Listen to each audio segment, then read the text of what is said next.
I have 2 children there, one in kindergarten and one in 3rd. As a professional, I am a full-time 11-year special education teacher for the Schenectady City School District.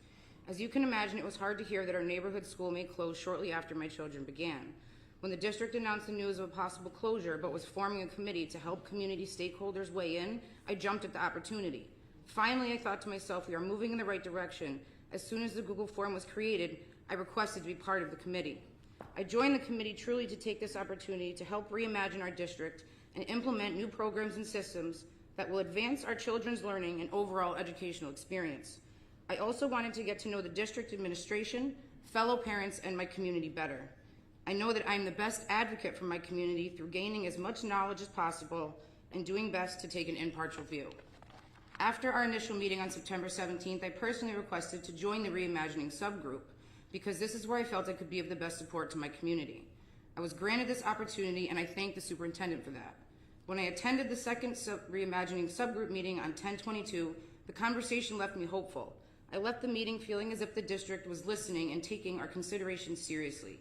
I went home and continued to work on our initiatives to present at the team at our next meeting. I spoke highly of my experiences to the community members in the weeks following. Unfortunately, as a subcommittee, that was our last meeting. 2 subsequent meetings have been canceled and not rescheduled. What saddens me the most about this is that I assumed that clarification would be coming at our next meetings, but those clarifications never came. The most recent whole group reimagining meetings did not provide the committee with the promised information regarding the recommended plan moving forward, and most importantly, the superintendent's reasoning behind the recommendation.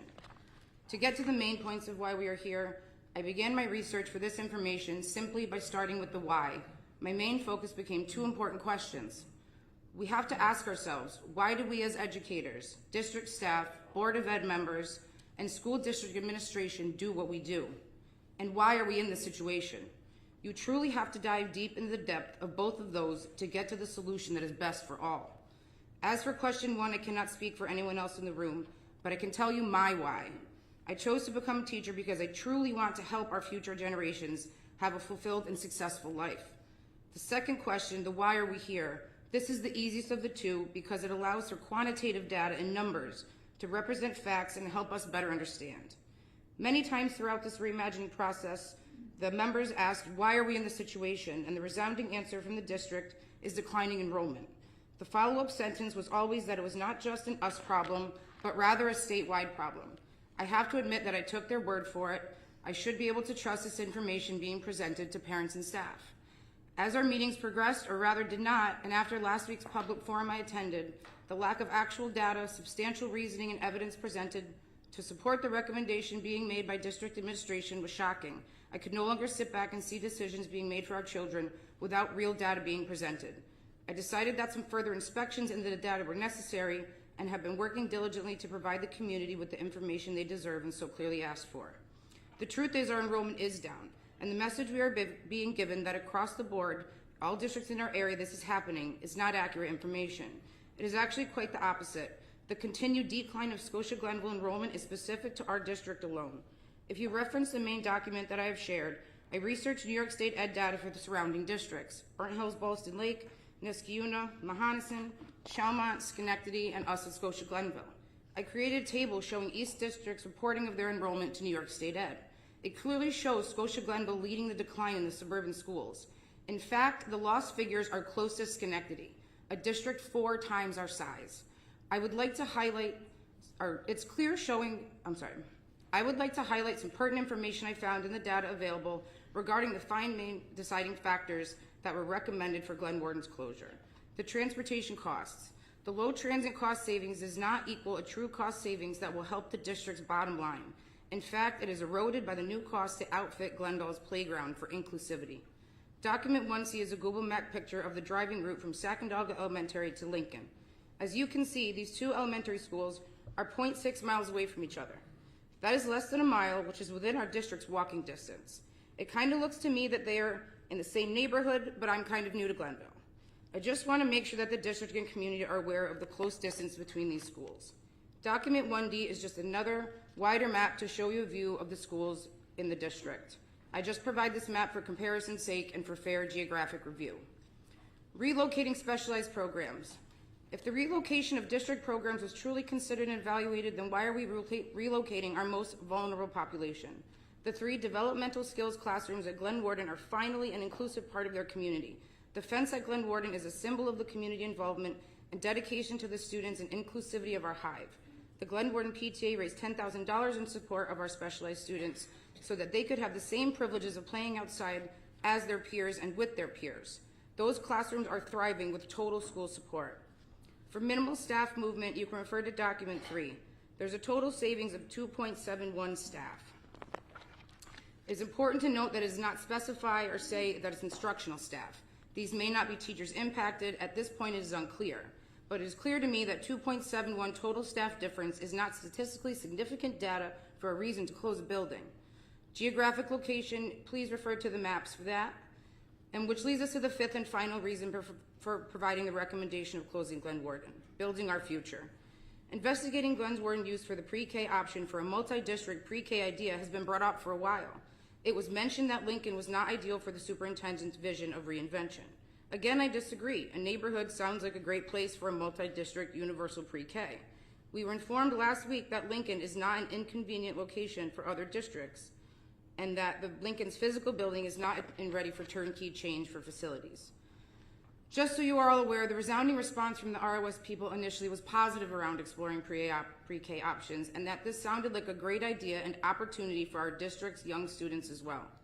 But our message to stakeholders was clear. As long as that plan for future pre-K programming did not impact the decisions we were making for our students now with this closure, that it is a part of our reimagining, and we will do that as a committee after the board has made their decision regarding the closure, when the timing is right for our students. Having conversations with other districts about a possible pre-K alliance and seeing other interests is the planful thing to do. However, their opinions on the location seems premeditated when we have not made a decision about our schools. Who is directing our decisions? Other districts are our own district. Believe me when I tell you that this is not the posture nor approach that I wanted to take when addressing the Board of Education in my child's school district for the first time. However, I will fight for my children and all of our children and their right to a fair and impartial education. And I will speak up when I feel my community is not being told the truth and that decisions and recommendations are being made without proper follow-through and consideration. I charge you with waiting for all of the facts and full transparency before making a decision. I thank you for your time.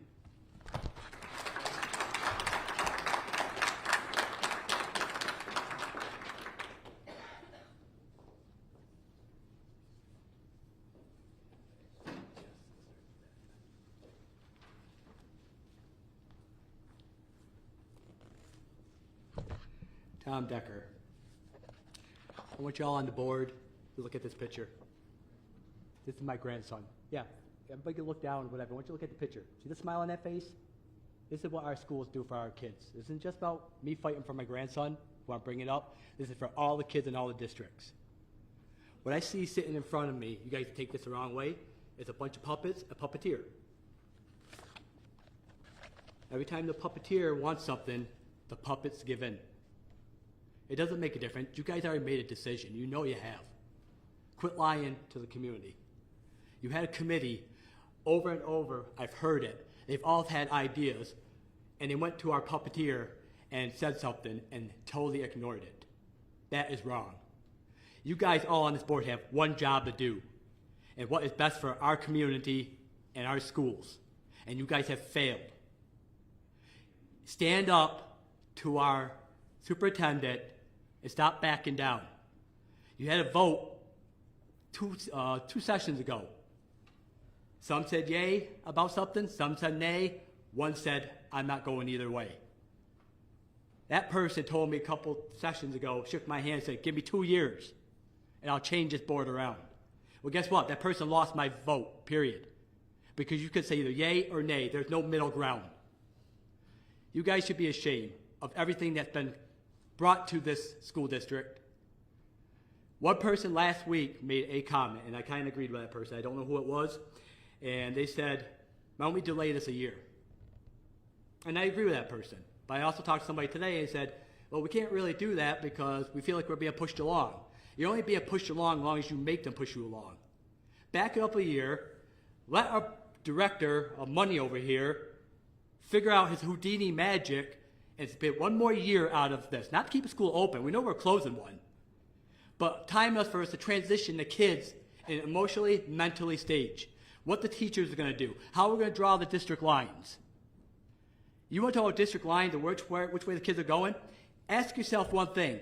Lincoln School has an awful place to put cars and people dropping kids off. Where are you going to bus? Where's all these cars going to go? They're going to be back on the street, the main highways, trying to get in and drop their kids off. Have you thought that? No. You need to start listening to the committee, what they have come up with. Not just what she wanted, what we wanted. We are the voices. You are the voice for us. Start stepping up and start sticking it up for our kids and our students and our teachers and our schools. I know you may not like me, and that's fine. I go home without no qualms. But I am straight out honest. I don't sugarcoat nobody for nothing. Did I say stuff last week that might have been wrong? I thought about it, and I said, yeah, maybe. But you know what? I don't regret it. Because I see what's sitting in front of me. A bunch of puppets and a puppeteer pulling the strings. Start standing up. If you want to be voted on this board when your term is up, start straightening up and prove to us what you guys are worth. And when it comes to contracts, when a superintendent is due for one, I really hope you think long and hard. It's time for new change. New energy. New blood. We're going down a bad path. And if you don't straighten it out now, it's going to get a hell of a lot worse. Thank you.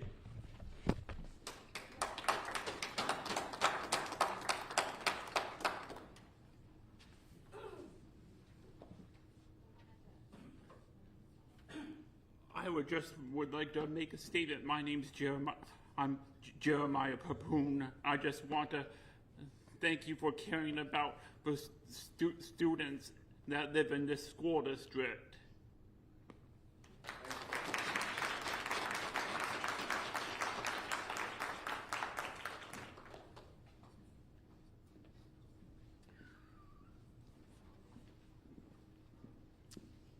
Good evening. My name is Mark Ron. I'm a resident of Scotia. I'm an outsider. I came into this area from another part of the state. However, I make my home here in Scotia. I take an interest in the community. I took an interest in this initially to provide moral support for a man I consider my own son. As rough around the edges as he may be at times, I'm still proud of him. At the same time, my innate curiosity wanted to know what's going on. I consider every child that walks this planet my child. I have no blood relations when it comes to children. Nobody's come forward with a request for or a demand for child support yet. Attending this meeting last week, I walked away from it with a feeling there was a great deal of insincerity. People's minds have already been made up, despite what everybody in this room has worked on, took time away from their families, out of their personal lives, dedicated resources to helping assist the school administration and whatever they're getting out of it. The one thing that I noticed when I walked in here, person of character. Definitions, person of characters. You have 3 banners in this room defining what character means. I would like everybody in this room walk up one at a time to each banner and read it. Take it to heart. If you are expecting this of your children, I expect it of you. I know I expect it of me. And it's not always easy. But step up and do the right thing. I know there are special interests no matter where you go. Over decades, not just years, over decades, I have dwelt with any number of people and scenarios. Some of them placed in very, very high places, not just in this country. So I've come across a wide variety of personalities. I know what they're capable of. So I don't like a smoke and mirrors show. Spell it out. I have a few questions myself I would like to ask individuals. I've done a little homework. And I'd like access to the budget. I can find my way around numbers. I'm retired. I can poke through the pages. I'm not an expert, but I can find my way around. And if I can't find the answers, I have access to people that can. I'm not making this as a threat. I'm just saying that's how interested I am. So I'd like to thank everyone for listening to me, and I hope you move forward and make the right decisions, the difficult decisions. Because you have to remember one thing, these people in this room, you're going to be dealing with them for years to come. These aren't parents of high schoolers, grade schoolers. So how many years are they going to be coming through these doors? And they're going to be expecting something from each and every one of you. Number one is leadership. I look into each and every child's face. They all share the same middle name, the future. I'm on my way out of this world. I know it. But I'm not going to go out with a whimper.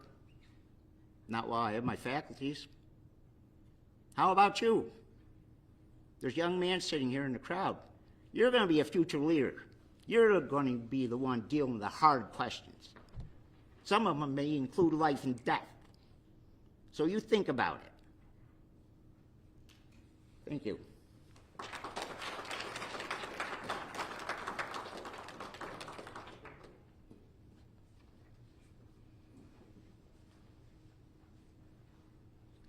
Hello, my name's Mary Moriello. I live at 7 Oak Hill Drive. I'm here tonight as a concerned resident, and more importantly, a concerned parent. I recognize that closing any school will affect all students and families across the district. However, tonight I want to focus specifically on the students in the developmental skills, or DS classrooms, that are currently housed at Glen Warden Elementary. Superintendent Schwartz, you publicly stated that a fence is the least of your worries right now. I understand that you are responsible for making significant and large-scale decisions right now. I also need you to understand that safety for all our students must be a priority. It's especially concerning to hear you make this comment, given your background in special education. For families of children in the DS classrooms, the fence is not trivial. It's essential. Many of the students, including my own child, have little to no safety awareness. They run, they elope, they wander. For us, safety cannot be an afterthought. I previously asked a question on the Scotia-Glenville Reimagining Our Schools website regarding whether a fence would be installed at whichever elementary school the DS children attended next school year. I was told that in the event of a program relocation, a fence would be installed. I was also told that if the budget is approved, it includes a dedicated line item of $100,000 annually for projects, which a portion will be used for the fence. Additionally, I was informed that Glendale and Glen Warden have nearly identical layouts and square footage. It seems wasteful to spend additional money when there is already a school with the same blueprint as Glendale that costs less to operate and already has the fence. The fence will probably be around $50,000, so we're going to take half-ish out of the $100,000 line that we have put aside for all projects. Has there been a quote for the fence? If so, has it been shared publicly, and where? Will the fence area be comparable in size to the current fence space at Glen Warden so all students have the same opportunities? Beyond safety concerns, parents still have many unanswered questions, despite the recommendation already being made to close Glen Warden. Currently, the DS Classrooms includes a dedicated sensory room that allows our children to regulate themselves. Again, this is not an extra. This is a necessity. Has the need for this dedicated sensory space been fully considered prior to this recommendation? Additionally, will the DS Classrooms continue to have bathrooms within the classroom? Many of our children are not always able to communicate their needs in time. Without in-class bathrooms, accidents will increase and the students' dignity will be compromised. Has anybody thought about that? Probably not.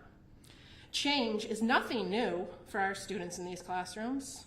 They've already gone through 3 teachers and are on teacher number 4. 3 teachers in 13 months for the kids that thrive on routine and consistency. We're on teacher 4. Currently, teacher 4 is part-time. She has been tasked to bounce back and forth between 2 classrooms in the school, DS1, which is for kindergartners to 2nd grade, and DS2, which is 3rd grade to 5th grade. While she's a fantastic educator and a wonderful, dedicated professional, this is not sustainable either. You're setting her and our children up for failure, and it's not okay. It's not okay. We have not heard many concrete numbers from the board supporting this recent recommendation, but I have a number I want you all to hear and remember. It's $45,000 per student per year. That is the cost that Scotia-Glenville will have to pay to send students with special needs out of district to schools that can adequately and safely provide them a fair and equal education. As we all work to minimize the district's budget gap, I'm certain this is not an added cost that anyone wants. However, safety and educational needs of all students, not just gen ed students, all students, must be considered and upheld. If the district cannot meet those needs, out-of-district placements will occur, and at a $45,000 per student per year cost. This cost will add up very quickly. I am asking each and every one of you on the board tonight to carefully review these concerns and everyone's concerns, to provide transparent information to the public, and to make an informed decision. Please, please, do not allow the students with the highest needs in the DS programs to become an afterthought in your decision. Thank you.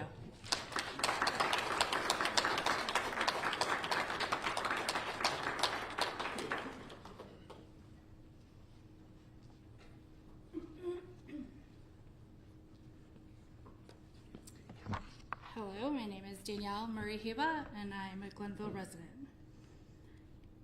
First, I want to start off by apologizing to the community for losing my cool. Please understand that I apologize for my composure last week, but not for my words. My words were truthful. My words were frustration. My kids have been within this district for 13 years. I've had four so far out of 5 walk those halls at Glen Warden.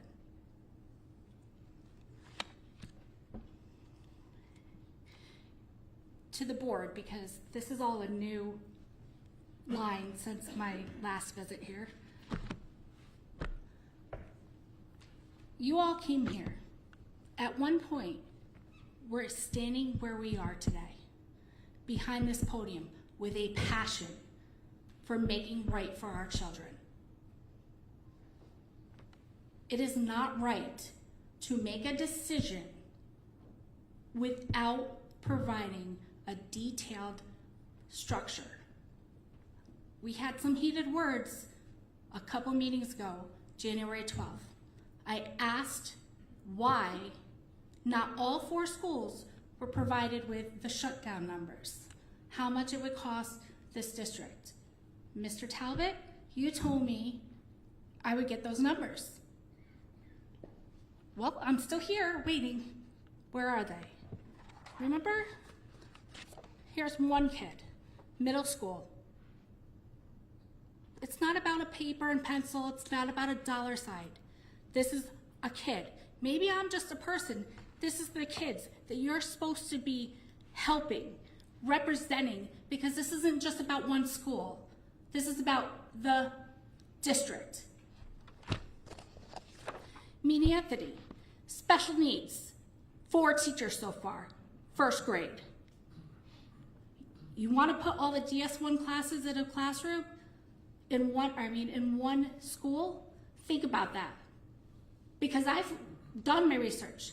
Neighboring districts have a RISE program, or they have a Stepping Stone program, which offers a DS1, a 15-1, and a co-teach classroom.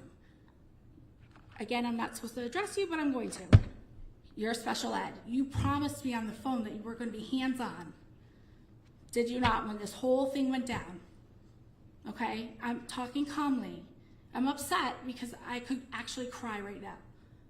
Because this is unjust to do to our kids. Totally off track. My card's out the door. Human to human, okay?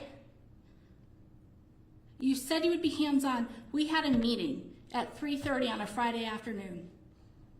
The parents were all there. The principal was there. Mr. Piccone was there. Who wasn't there? Let's be honest with the people. Because you sat there and you said, were you not there? I gave you credit, because when I bashed you, I gave you credit that you actually called me that night. I'll admit it. You dropped the ball again. You really let us down. Now, I know there was some harsh words said the other day about you losing your heart. And then you stepped up and you said, you don't know me. And I wasn't the one that commented that.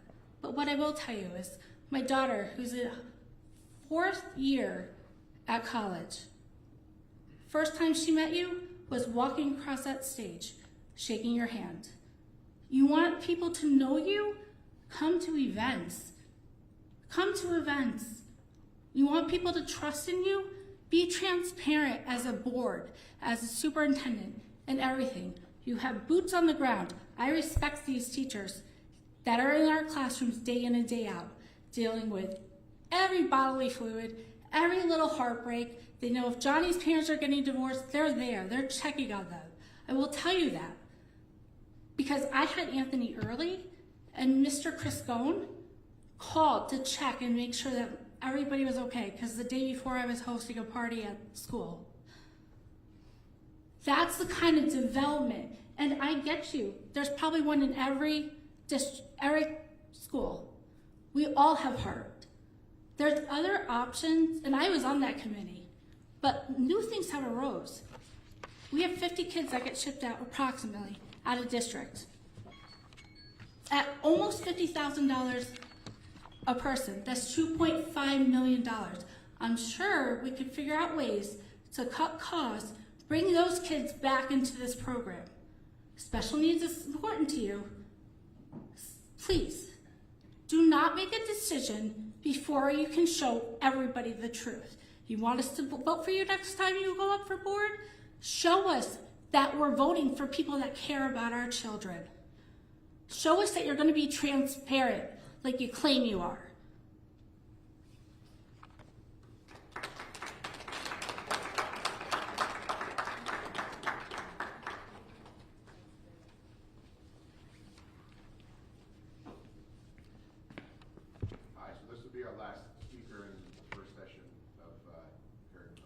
Lucky me. Good evening. Excuse me. Jason McCord, 1011 Cherokee Road. I'm a proud parent of a Glen Warden bee. I asked the board this.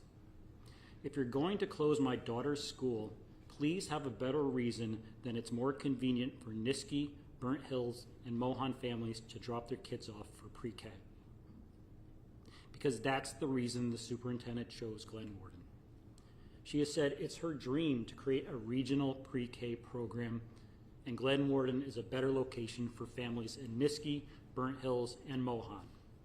I think it's time we focus on Scotia-Glenville families.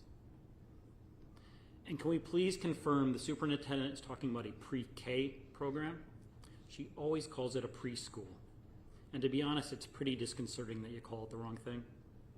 It's also concerning that you're apparently confused by how pre-K is funded. You said the other night that pre-K was funded through foundation. That's not true. Foundation aid, that's not true. There's literally a state aid budget line called Universal Pre-K that reimburses districts for some of their pre-K costs. Excuse me. Now, I'm sure there are families thinking that pre-K sounds like a wonderful idea for a school if we have to close it. I agree, but not the plan the superintendent has. First, very few Scotia-Glenville families would likely participate. We'll have to tell Scotia-Glenville families, I'm sorry, but we're promised spots to Niskey, Burnt Hills, and Mohan families, and there's no room for you. Second, you might think our teachers would teach pre-K. Nope. We pay an organization to run the program. So while we're laying off our teachers and staff again this year, we'd be giving money to an outside group to teach pre-K. And this pre-K program likely costs us more money. State aid only reimburses so much, and districts make up the rest. And are renovations needed? Every pre-K classroom requires a bathroom or a bathroom adjacent and sinks at certain heights. That playground you built a couple years ago, it's not rated for 3- and 4-year-olds. They won't be allowed to use it. Maybe the board knows answers to these questions, but if you don't, and you are as blindsided as the rest of us last week by how much secret planning the superintendent had done, then I urge you to wait until February to make your decision. The superintendent's own timeline had you decide on February 9th or February 23rd.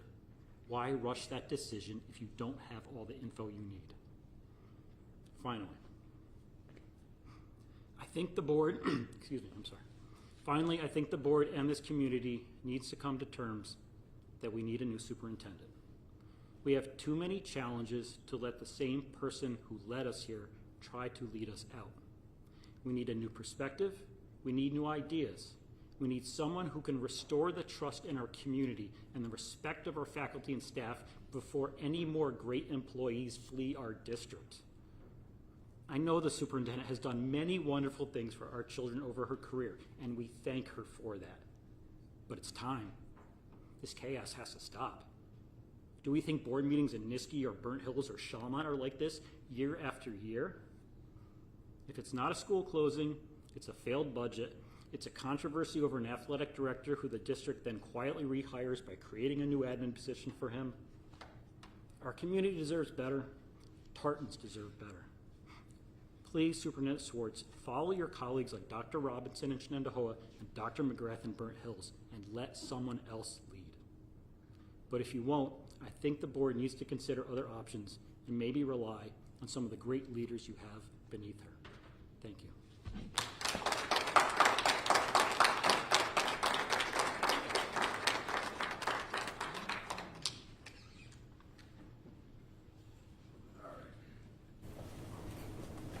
At this point, I'll turn it over to Superintendent Schwartz for comments. I'd just like to start by saying the fine arts and athletic department recommendations that are going to be held tonight have been moved to the 2nd to accommodate our student schedule. So although that's on the agenda, it isn't occurring tonight. I would cede my time to Mr. J. Quinto, who's going to do our state aid projection and burdens and grounds.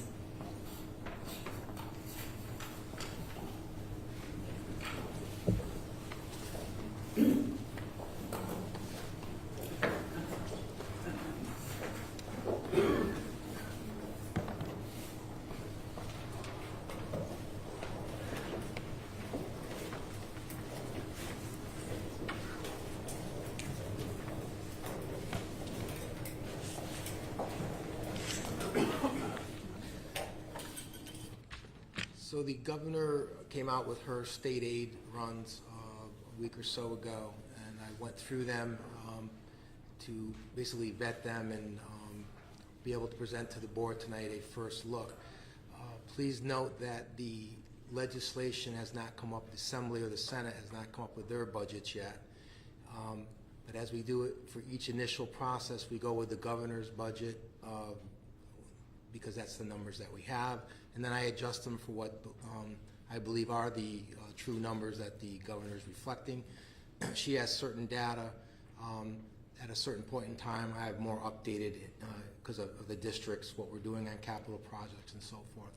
So with that being said, you're going to see about a $456,000 variance for the state aid for 26-27 compared to what we have in the 25-26 budget. That's about a 1.8% change. That closely replicates what I projected to the board last May when we went out with the second budget. I said about $600,000 would be the increase looking forward. I think I said it the last couple updates to the board in December and January. So very close to what we were looking at when we talked about the potential budget gap.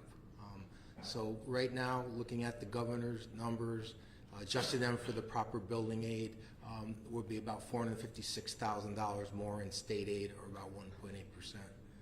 Not a big increase, but expected. So that's kind of what's up there. You can see that the foundation aid is 1.73%, and then you get the expense-driven aids, BOCES, all the way down to transportation and building aid. The building aid is significantly much more than what the governor's projecting because she does not reflect the final cost reports that we will submit on time for the current $12.5 million project.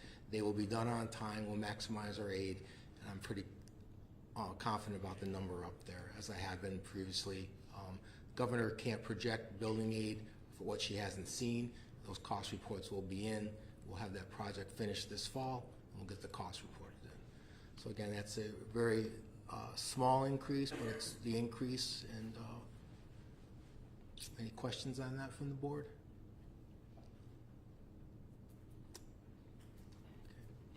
Okay. Second fiscal projection, which I mentioned at the public forum, gave a little advance notice during that presentation. We started the year with a fund balance of $1.1 million, or about 2%. We're allowed 4% of the ensuing year's budget.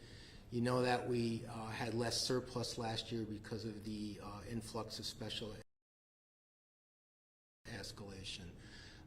That being said, we're now looking at a projected surplus this year of about almost $2.5 million. We did take $191,000 or $192,000, excuse me, and put it into a debt service reserve because that money came from a bond premium, which is because of a good bond rating. Bond companies, when they bid, give us a little extra money. We put it in a reserve. We then bring it back out to reduce debt service down the road. So the projected fund balance would now be $3.4 million. We project to use about $215,000 reserves next year, similar to what we did this year, and that would relate to the $4.3 million that we used to appropriate the budget last year, 25-26.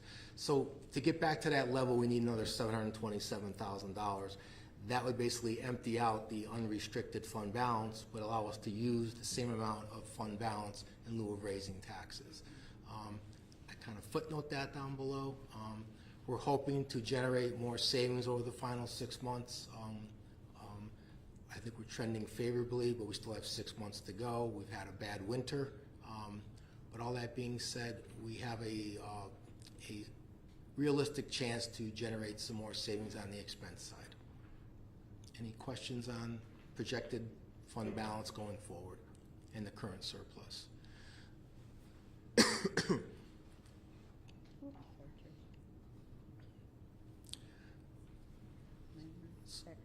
So projected, we did this slide, next slide. So we're looking better than the last fiscal projection by $322,000, and I kind of go over where the savings are coming from. Special ed is trending more favorably than a year ago when we had to put additional money in there for the 9 additional students and so forth.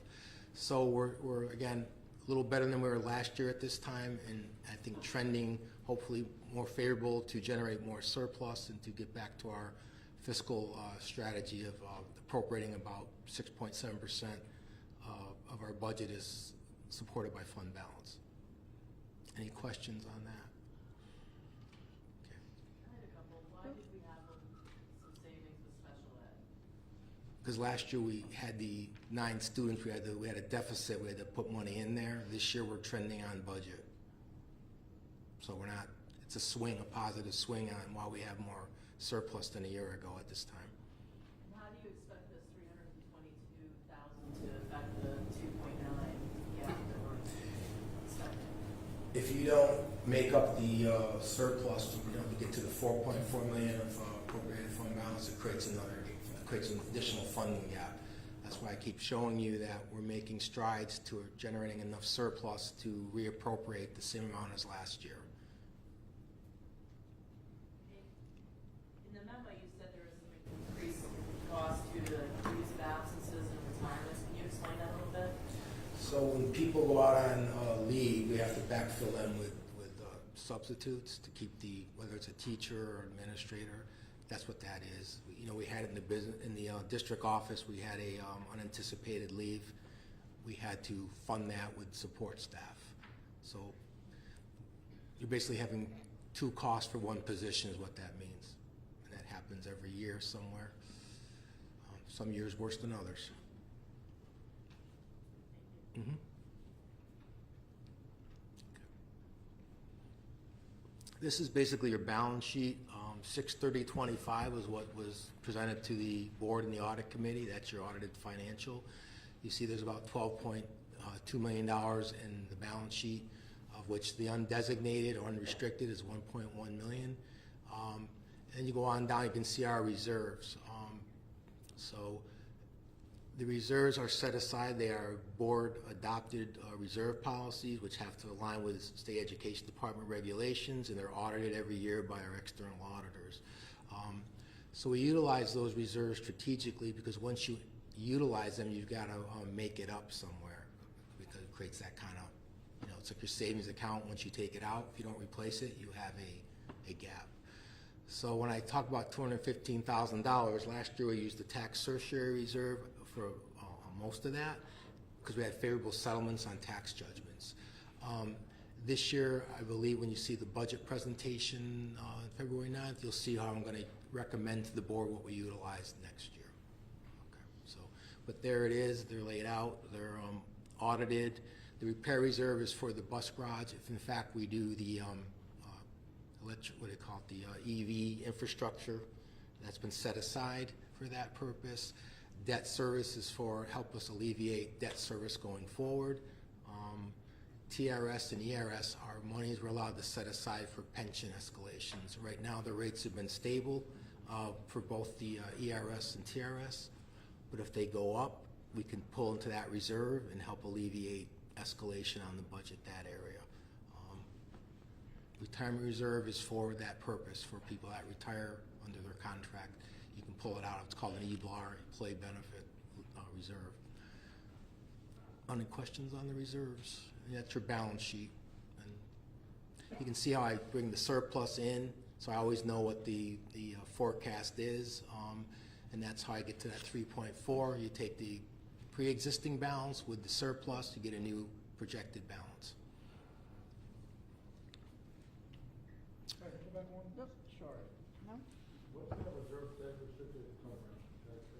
Reserve for debt? That's the debt service. That's what you utilize for future debt service. So we put money in there, and if we save money on a capital project, you put it in there and then help utilize it when the bond payment comes due, so it's less on the local share at that point. You're welcome. These are ongoing considerations or items of note. You know that we had 3 rate reductions. We started out the year at 4.18. We've now dropped to 3.4. The Feds just met the other day. They're not changing rates this quarter, so that's good news. So we will be on budget on our interest income, which is over $500,000. But you can see we did plan for a budget at 3% because we knew these rates were going to drop, and they have dropped 60 basis points or 70 basis points. Health insurance, In your projection, I have $200,000 in the forecast so that we can put money into our drug reserve because that has been depleted. Special education is trending on budget. That's good news, so I don't think we're going to have an adverse hit there. And overtime and sub-budgets are trending favorable on forecast and budget. Even though we're taking some hits with the recent storms, we think we're going to be able to stay on budget on that. That's good news. Building and grounds. So I've mentioned to the board that we have 2 retirements, and for the last 11 years or so that we have, in lieu of having a director of facilities, I split the position into 2 existing senior mechanics, and we did, excuse me, we did stipends for their supervisory experience.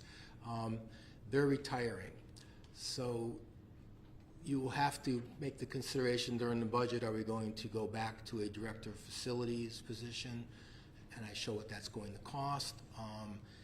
You then bring back, maintain the 2 senior mechanics, which one's a senior maintenance, one's a head general mechanic.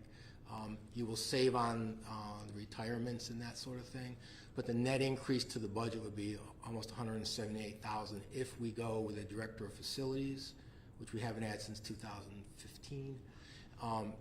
And the mechanics go back to just being mechanics, no supervisory responsibilities. It's a civil service statewide list, which we're canvassing right now. You must hire off the civil service list. That came into play when the Rossi incident happened with Schenectady. The state went to no more local civil service. You go on a statewide exam and you have to canvass that list, and you must hire off of that list. So if we do go that way, that's what we're starting to canvass that too, if you want to go that route. So, but you can see that if we do bring back a director, it's going to be an increase to the budget. Since 15-16, when we replaced the director of facilities with 2 stipend positions, or on top of 2 existing positions, we did stipends. The real dollar savings to the budget was $1,022,428. That's what we did. We saved positions doing that, and it worked efficiently. So that's the model. So right now, we were fortunate at that time when I did this, came up with this model, that I had an experienced senior mechanic. The director went out on a medical leave. I was able to work with that person to get him some supervisory experience. And then when the director did retire a year later, we had one person who had worked with me supervisor that I could, and I brought another person in with him and mentored that, and it worked. The board's been very happy with our facilities. We've done improvements, we've maintained them. So the model worked. Right now with the retirements and replacements in the last couple of years, I don't feel that we have the supervisory capabilities are yet to assume these positions. So I don't know. Let's talk to the board about it, and the executive will make a decision during budget what they want to do. But that's the financial. We did save a lot of money. It was real money. This is the historical building and grounds. I took out the SROs because it's not really, they have to land there because of SCD reporting, but they're not really part of building and grounds. You can see that over the years, there's the B&G budget. You can see the percent of the total budget's gone down. The increases have been less than the overall budget, so I think our efficiencies in that model worked to maintain and enhance our facilities, and also take less of a chunk out of the overall budget, so more could go to the instructional side and so forth. So, and again, I'm recommending to the board that we move forward to the end of the school year with an interim position.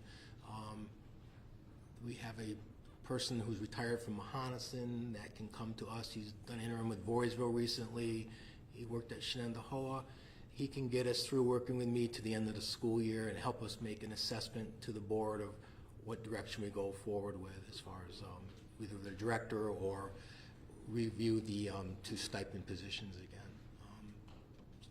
But that's what's basically the budget implications with the retirements.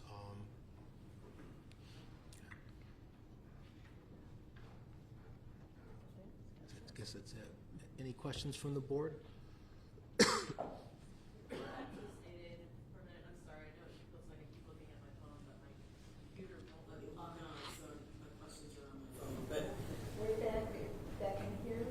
yeah, just the state aid question. And you probably don't even, I don't know if you necessarily feel good. I just was curious if you had any thoughts as to why there was an increase in state aid for BOCES, but it seemed like a decrease with transportation. It's all expense driven, so we spent more money with BOCES. You know, we did some, what they call installment purchases on IT things. So when you spend more, you get more aid. Transportation, we spent less. So they're both expense driven, formula driven aids. It's all predicated on what they approve as aidable expenses. The gentleman that was coming in from Austin, for Jim or full-time employee? He's, was it per hour? $55 per hour. He will get paid for the hours he works. There's no benefits with it. He won't get paid for holidays. There's no vacation. And so And do we know what the timeline is for hiring somebody like this old service? probably 6 to 8 weeks minimum between canvassing, getting, and then seeing who's interested in coming in, setting up interview committees, circling back to the superintendent and the board. Be a couple months. And he'll help me with this process too, because he'll give me someone to help screen, interview on that process. Thank you. You're welcome.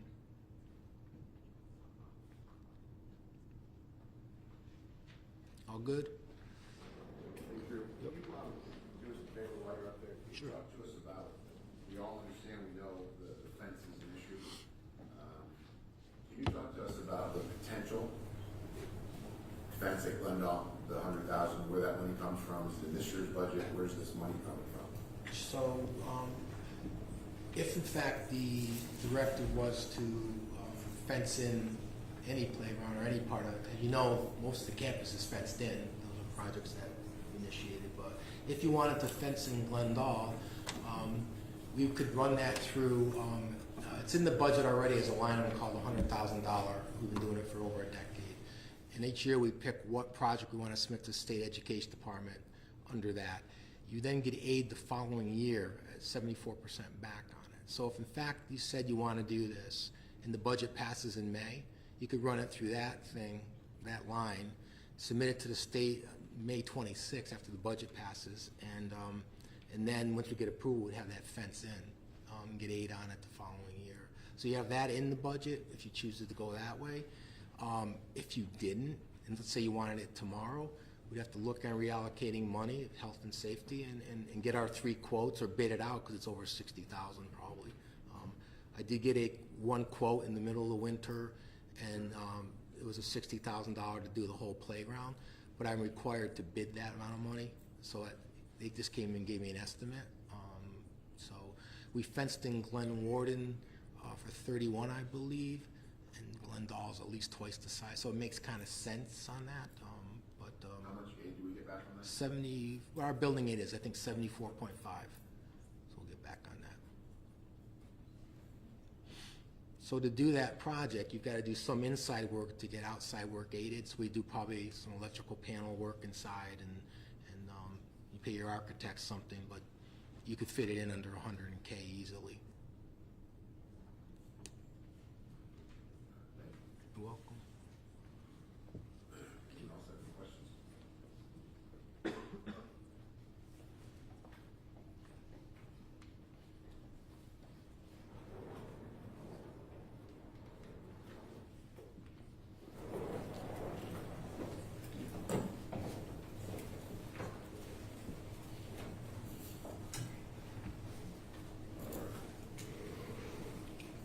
Susan, anything else? All right.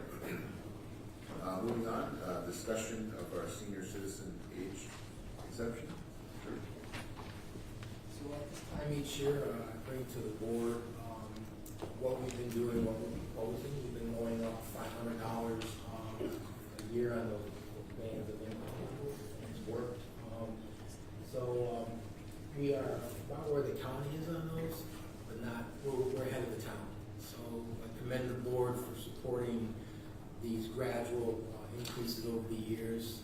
And choices. It seems to have no overall impact on the tax base, because who's coming off comes on. So it's been a really good strategy the board has adopted. I'd ask for your direction if you want to go forward with the same increases, and I'll set up the public hearing so that we can get it done and get it to the town so it's actually taxable. Pretty much what we've been doing since I've been on the board.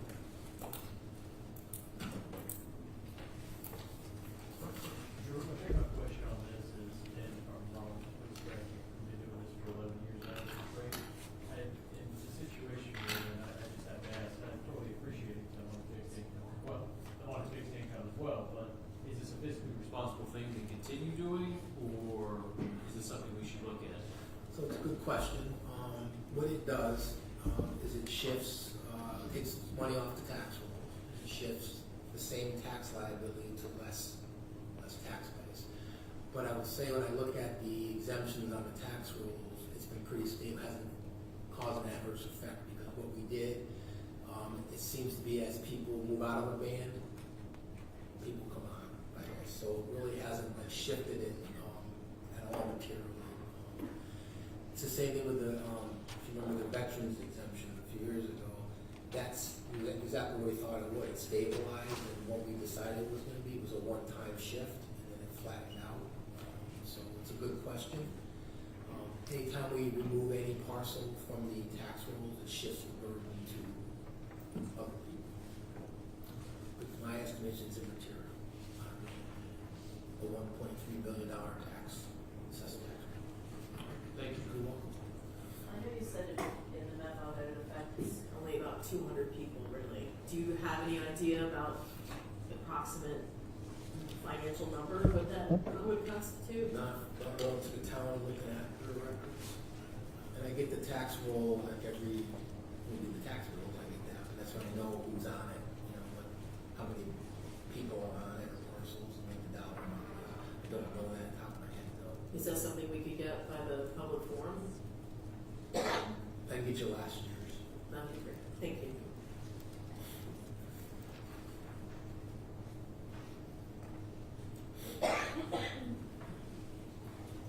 Anyone else have any questions on this?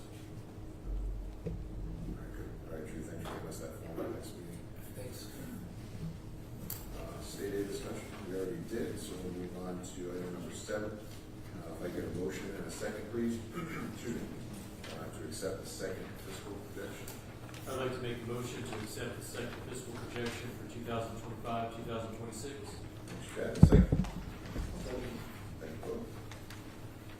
Questions on this discussion? All right, nothing else, all in favor? Aye. Opposed? Or abstained? So moved. If I get a motion, second please, on resolution number 8.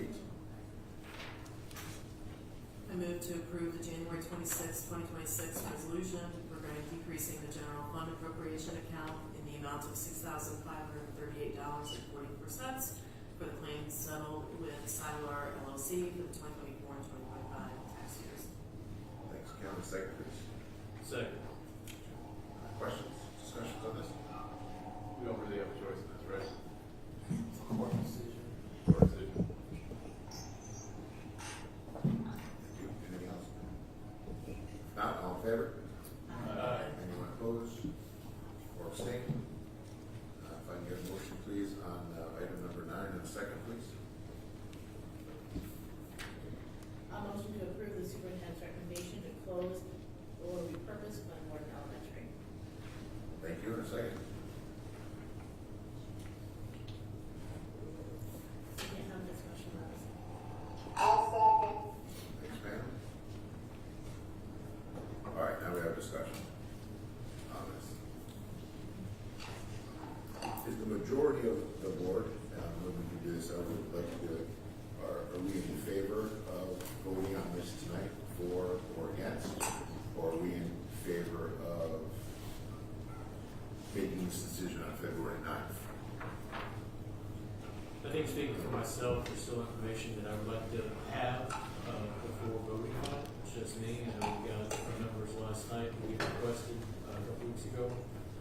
but for me, there's some lingering questions. We want to discuss that now, and maybe I'm in the minority there, but just some few things, especially on the forms that I want clarification on. That's my problem as well. I don't know the answer right now because I have a slew of questions too. And we make answers to all of them, and then I'm satisfied for myself to make a decision, or it may be we need to get.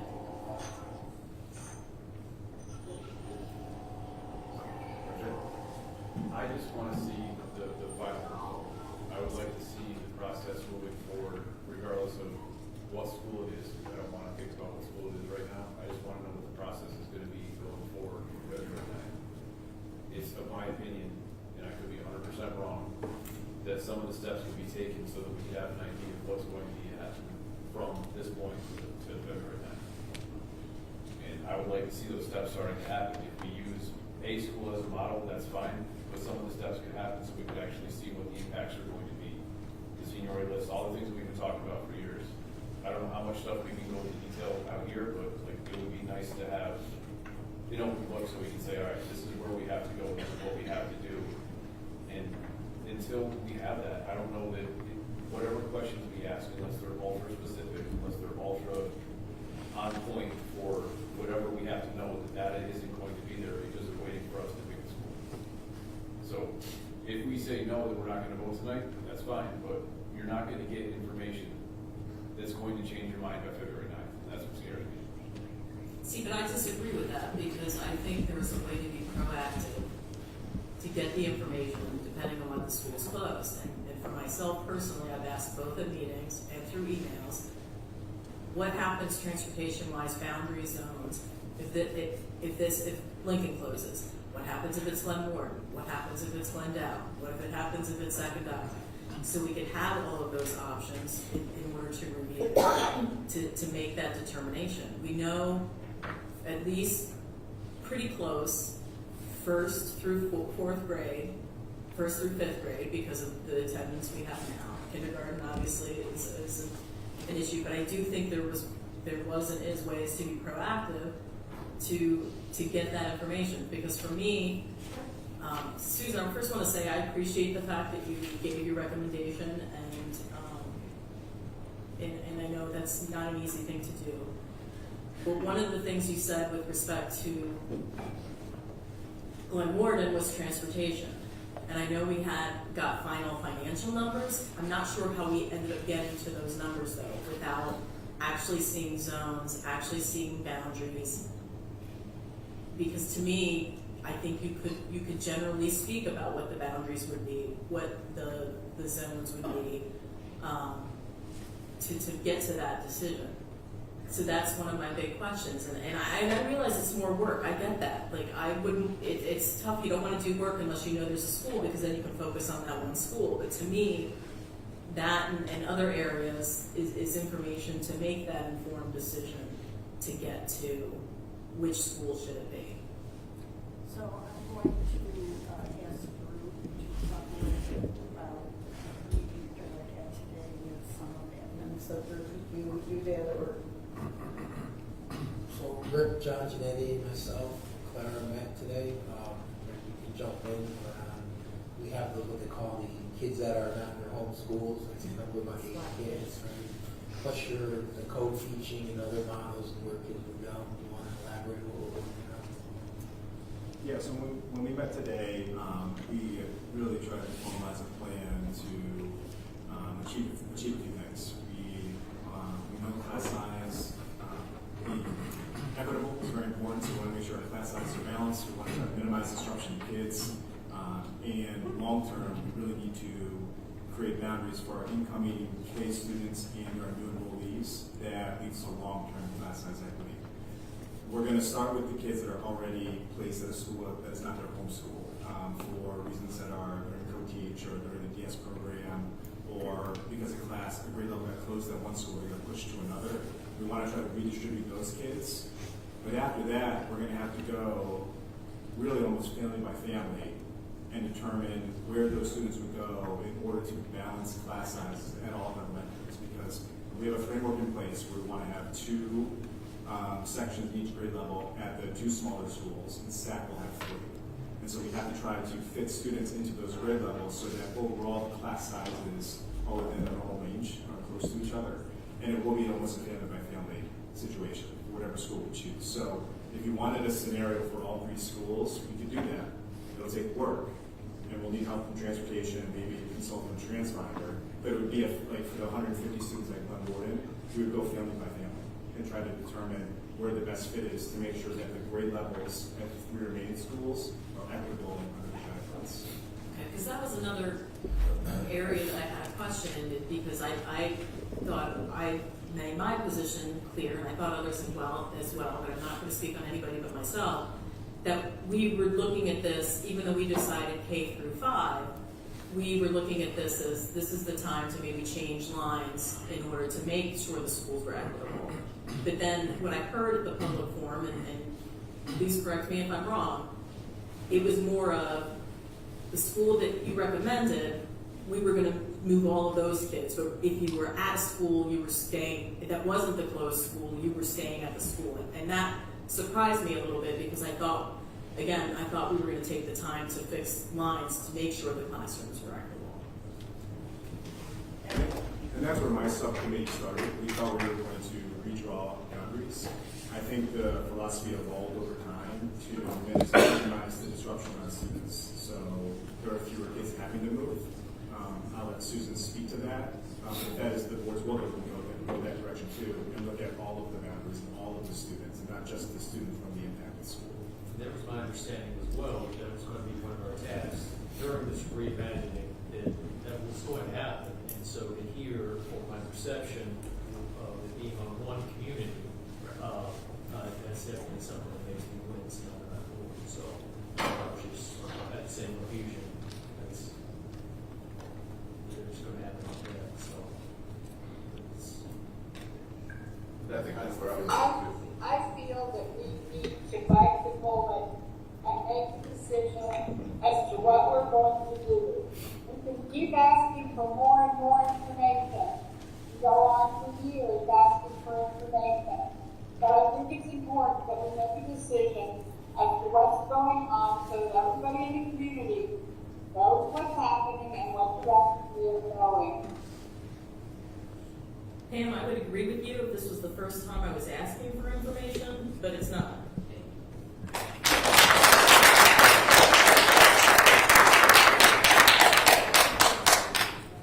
Kim, based on that statement alone, that's my concern. On February 9th, are we going to have that?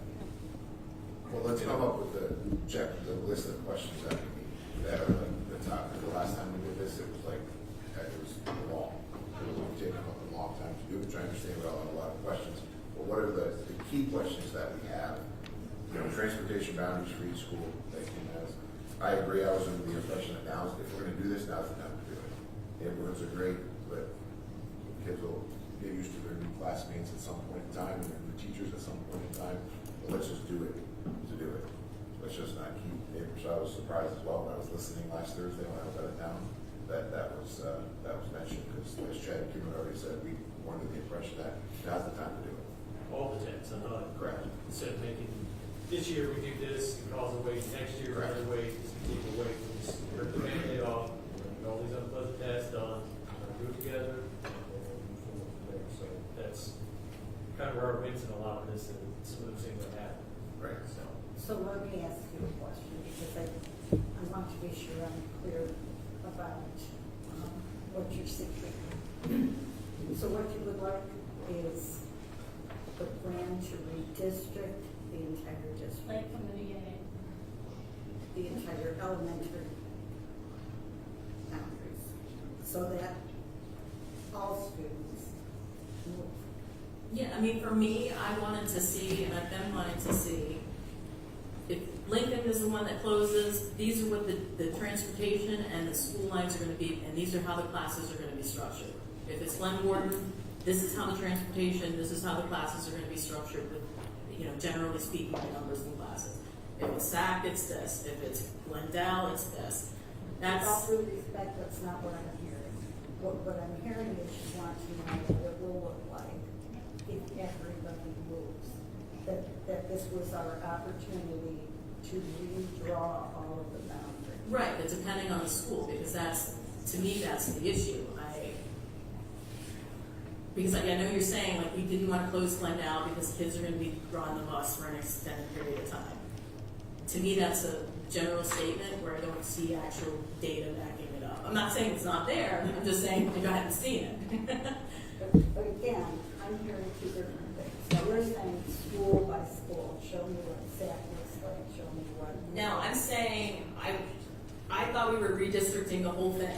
This is what the redistricting of the whole thing's gonna look like if it's Sacagawea that's picked to close. This is what the redistricting of the whole whole district's gonna look like if it's Glen Warden that closes.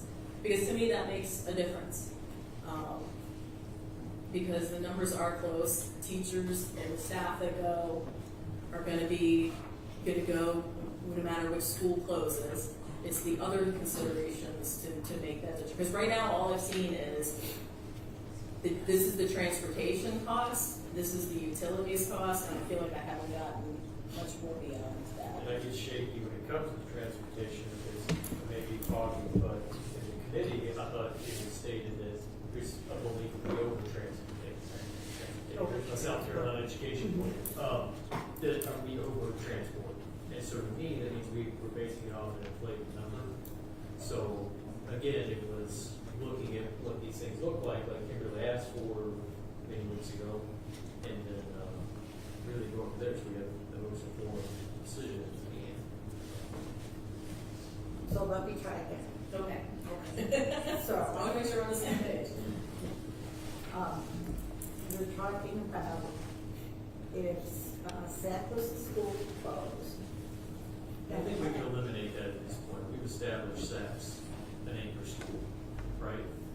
That was not a possibility. Well, Or is that's that not what I'm something? hearing you say. I mean, Well, let me start again. Okay. So, I think what you're saying Okay. is, what you would like to see is, for each school that we close, what would the new boundaries look like for the other three schools? So, minimally 3 sets of Right. boundary studies. Okay.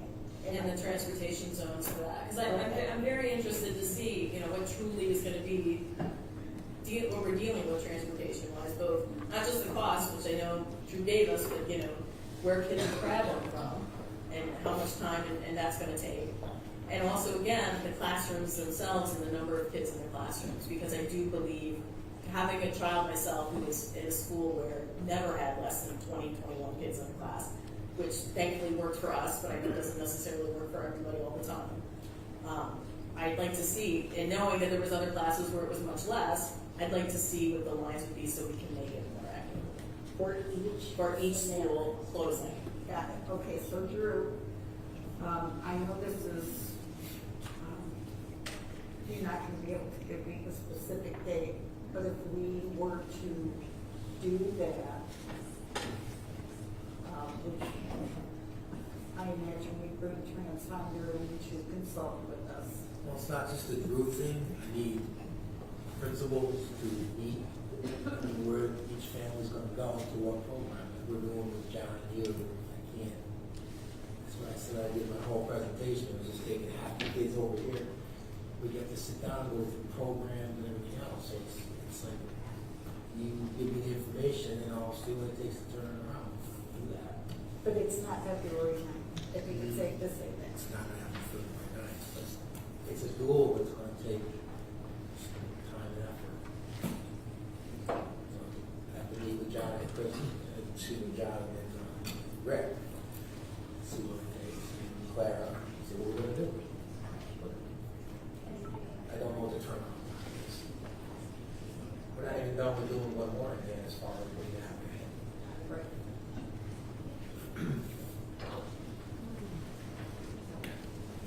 That's a statement. I'm not trying to be pessimistic, but this is going to be long for us to do. So, I would say What you this. get paid to do? I would say this. If that's the direction we're going in, we're not going to be prepared to make a recommendation about a school, I would guess until mid to late March. Because as pointed out, this is, so again, I'm just putting out there the worst case scenario. So that said, when we come to you with the budget on February 2nd, what I'm hearing you say is we will come to you rolling everything we have now forward because you're not feeling like you're in a position to make a decision. So that would be all 4 buildings. I don't think it's just me. I don't think. No, and I'm not putting it right. I'm looking for understanding here. I'm saying, do I have that right? I personally would be okay with running Glen Ward and Glendale. I agree with Chad that Zach's kind of an anchor school. But I'm willing to take SAC out of it too. SAC not out of it, so. that's 50% of the work. And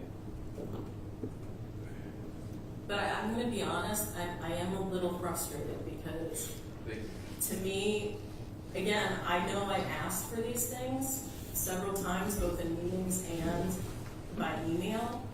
But also to me, this is a proactive thing that should have been happening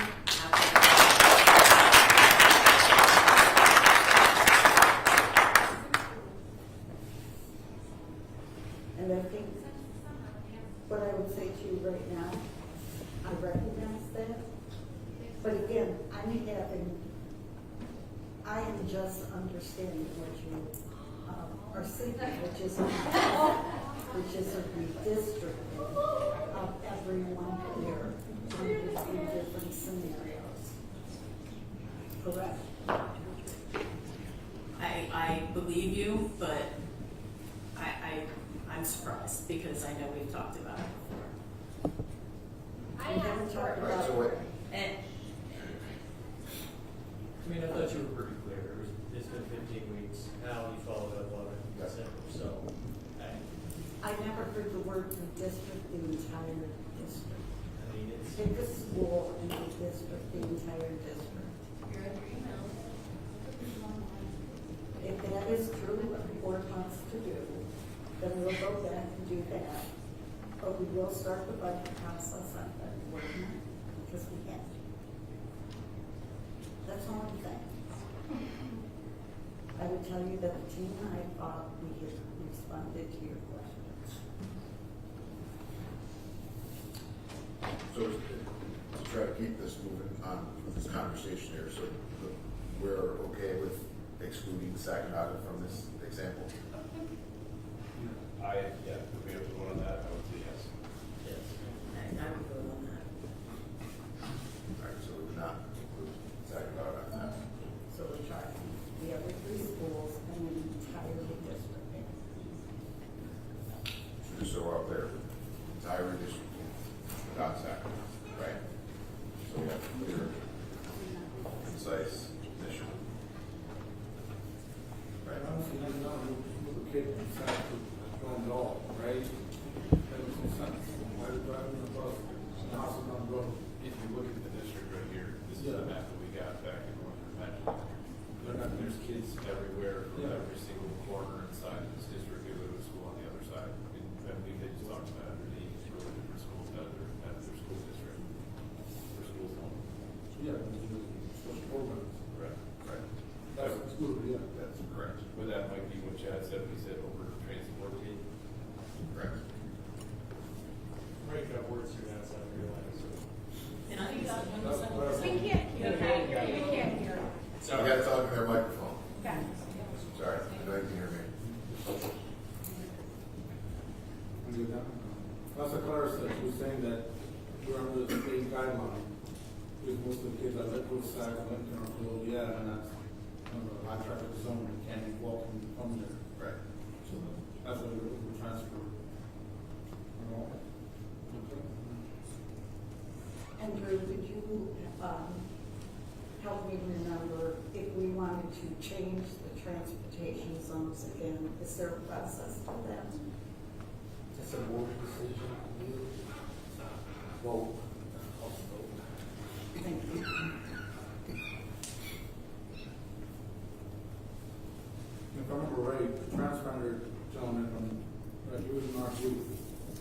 Mike Rubin, but he's willing to help. He's willing to jump in, run scenarios, look on different models, so.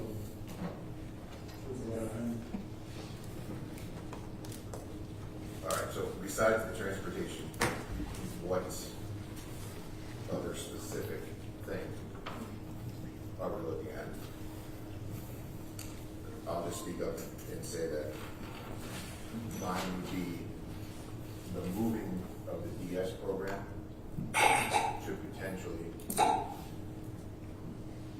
Glendale versus Lincoln. I know we saw that in the forum last week about Lincoln has the 2 sections of SACA, 15-1, and moving them there. Obviously, I understand the fence is a big concern and an issue. Obviously, that Glen Warden and Glendale have similar plans, so is that easy? If Glen Warden is the school, is that an easy fix? That would be my big concern over this. As we've seen as a board for the last 18 months, there's been a lot of talk about the DS program in Glen Warden. We've had lots of emails, people have addressed the board several times about complaints there.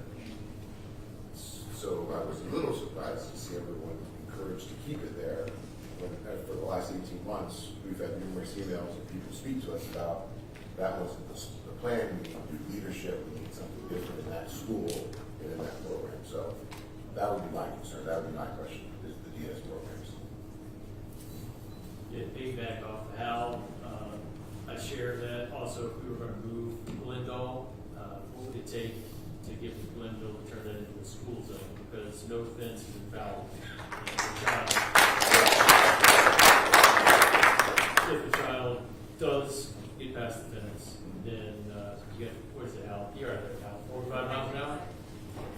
45, you're lucky if they go 45. And, yeah, and on the side street, I think it's 40, isn't it? Right. So what would it take to work with the town of Glenville to get that in? Yeah, all those roads right there are county roads. That would have to go right through Schenectady County. That's where I called that. I called Schenectady County. They said it's a town thing. That schools need to do some work with, DOT. DOT and figure out the schools don't have it. Yeah. If people farm through there. I don't know why it's not a school zone. Honestly, surprised myself. I'm surprised it's not a school zone right now. It's never been. Pam, you have a question?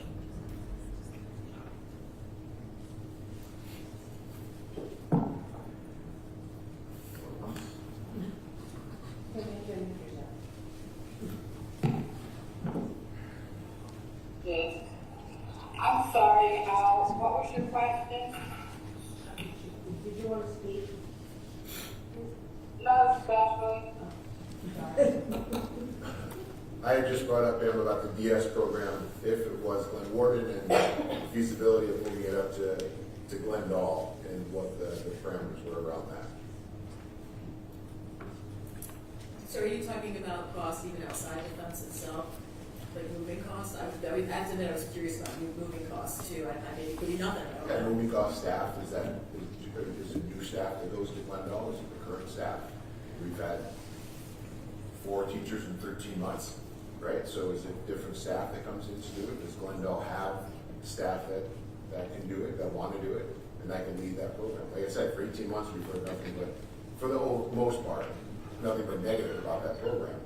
And now, you know, with the opportunity to move it to a new school with a new principal, a new leader, you know, what's the benefit there? How is it going to do? Because the ultimate thing that, you know, I think everybody understands, the Board of Education, we care about all kids from 12 through, from K through 12, not one school, all 6 schools, okay? Not just one school. So that's our concern. And whatever decision this board makes, it's going to affect all 4 elementary schools, just not one elementary school. Right? So that's a big concern. That is Glendale going to be capable of doing that with, you know, the leadership of Mr. Egan and the team up there? Well, typically the staff would move with the program. Okay. But they are already understaffed and we've replaced teachers. Okay.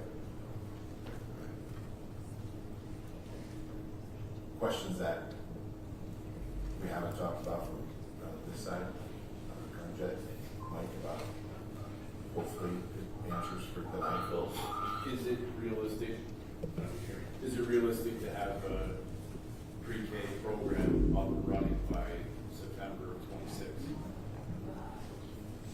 Is that a realistic option? Like if we're going to move Glenmore, if there's not something that's going in there right away, is it worth moving it? And that's a concern that I have. Well, you may not have gotten a chance to take a look at, any information we sent, but the town of Glenville has also contacted us about using That space, yeah. that space. So I don't know what their plan is either. And we were not going to open it as a full building of pre-K. We were going to start small. So I think I feel more confident in answering that question probably when I see you again on the night. Because I don't know if the building will be on. And on the pre-K subject, it just kind of confuses me that we're trying to base the decision off pre-K. Because did I miss the meeting, and we decided on that as a board? No. So it feels like the cart before the horse. Maybe that's something we need to decide, because I know your committee hasn't met in a few months, and there's other options. Let's do it. I'm a UPK guy. But that was 2 years ago, and it's very different now. And so if that's truly what we're going with, we need to go with that, because we have feelings amongst the board. I certainly have my reservations here in 2026 about that. So I would say that's something we need to lock up before, because I just have a big problem with, I'm going to displace 170 or however many Scotia-Glenville children, and I'm taking into account Niskayuna or other children. And I want to be a good partner to our districts, absolutely, but I don't think my counterpart in Niskayuna is thinking, well, it's good for Scotia-Glenville. So that's a big worry for me. So before we do that, I think we should vote. That should be something that we vote on and agree on, because I just don't feel like we've got a full slate of options. And again, I'm here for it. I know we're a child care desert, and it's something I want for kids. But I just think that's something we should vote on first. Yeah. And that's a good conversation, because I'm taking notes on the back today. That I don't speak for everybody, obviously. My decision was never around pre-K. My decision to do this has nothing to do with universal pre-K. I'm here to worry about Scotia-Glenville fans, kids, and staff. Even though I'm a Spartan, I'm not worried about Glen Hills right now.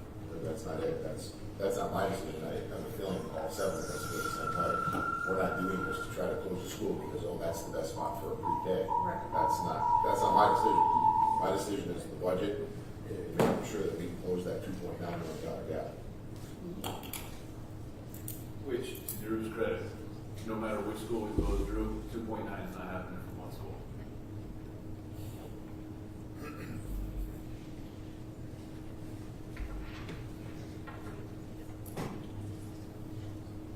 So to ask the bad question, I guess, if the board decides that, hey, we don't want to close the school this year, I have a feeling, because you and I have talked about it, Drew, but is there a rough number of staff, teachers that we would have to lay off to keep Fort Elementary schools open?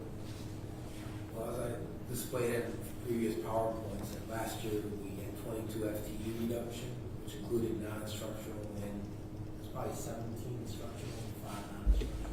Administrator, I believe, something like that. So that got you to 2.7 a year ago. Right. So it gives you a ballpark. So we need that 20 to 25. Yeah. Give or take. And then that would screw up sections, coverage for students. So. Thank you. All right, what else on this? Would it be helpful for you if,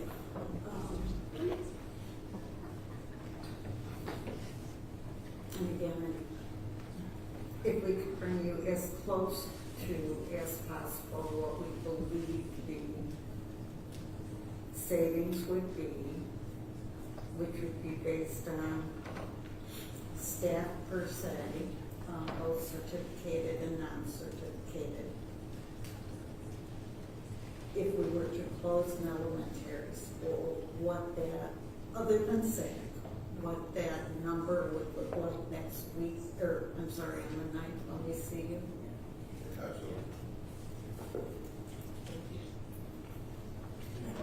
Now, what I'm going to do tomorrow is I'm going to email the board with what I believe you have requested that we do to make sure that we're all on the same page here. Thank you. Thank you. And so probably what you need to do is get a motion to table that. Correct. Right. Before I do that, yeah.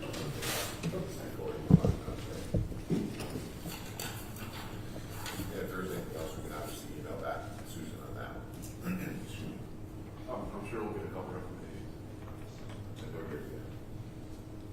All right, so in that case then, can I get a motion please to table item number 9 to approve the superintendent's recommendation to close or repurpose Glenville, please? I'd like to make a motion to table the superintendent's recommendation to close or repurpose Glenville Elementary. Thank you, and second? I'll second. Wolf? No further questions? All right, now all in favor? Aye. Anyone opposed? Or abstaining? All right, so moved. Number 9 is tabled. Now, can I say something real quick? Please. It was related to this, but not, but I know this has been a really stressful process, at least I know it has been for myself, and talking with all of you, I know it's been, admin and the board, it's been stressful. Somebody had said something to me last week, you know who you are.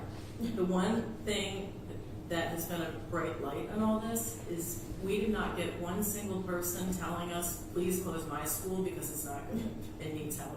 And I know that sounds silly, but I do think it's a testament to the teachers, the staff, the admin, that we've not had a single complaint that my school needs to be closed. So I just want to commend everybody for that because obviously we're doing the right thing. So thank you. Sure, thank you. All right, moving on, if I can get a motion, please, in a second for item number 10. I'll motion to approve the shared services agreement by and between the Board of Education of the Williamsburg Central School District and the Scotia-Glenville School District for transportation and Second. Second. Any questions or discussion on that? If not, all in favor? Aye. Anyone opposed? Abstain? So moved. Can I get a motion second, please, on resolution number 11, please? I'd like to make a motion to accept the resolution to appoint district interim director of facilities. Thank you. Second. I'll second it. Thank you. Any more questions for Drew on this? I had one question. I have to say, I don't know a lot about the intricacies of buildings and grounds and all of that, but looking at this gentleman's resume, I was very impressed by it. But I did notice in the agreement itself, Drew, that we were paying this individual so much per hour, $55 an hour, but I didn't see a cap on the hours. Could you explain why that was? Basically because our facilities are open 24 hours a day, 7 days a week. You don't know if you're going to need someone when a pipe breaks or there's a backup on a drain or snow emergency. So you don't want to cap it because you don't know. But you know that I'll make sure that it stays within budgetary confines. And you will not be getting paid for holidays, no vacation, no benefits with this position. And based on what you were showing above, was that the $39,847? Yeah, we'll come out budget neutral for the fiscal year between Because of the loss of the two. some turnover savings and bringing him on, correct? So I did math, and unlike Mike, I'm not great at it, but to me that seems, based on what we're paying, is 615 hours. You think it's doable, 615 hours? Thank you. Any other questions? If not, all in favor? Aye. Anyone opposed? Or abstained? So moved. Motion please on resolution number 12. Make a motion to accept donations for various senior high school board scholarships as submitted. All right, Jen, second. Second. Jen, questions, comments? If not, all in favor? Aye. Anyone opposed? Abstained? So moved. Motion and a second please on resolution 13. I'd like to make a motion to accept the resolution and accept and establish the Scotia-Glenville Lions Club Scholarship. Thank you. Second. Second.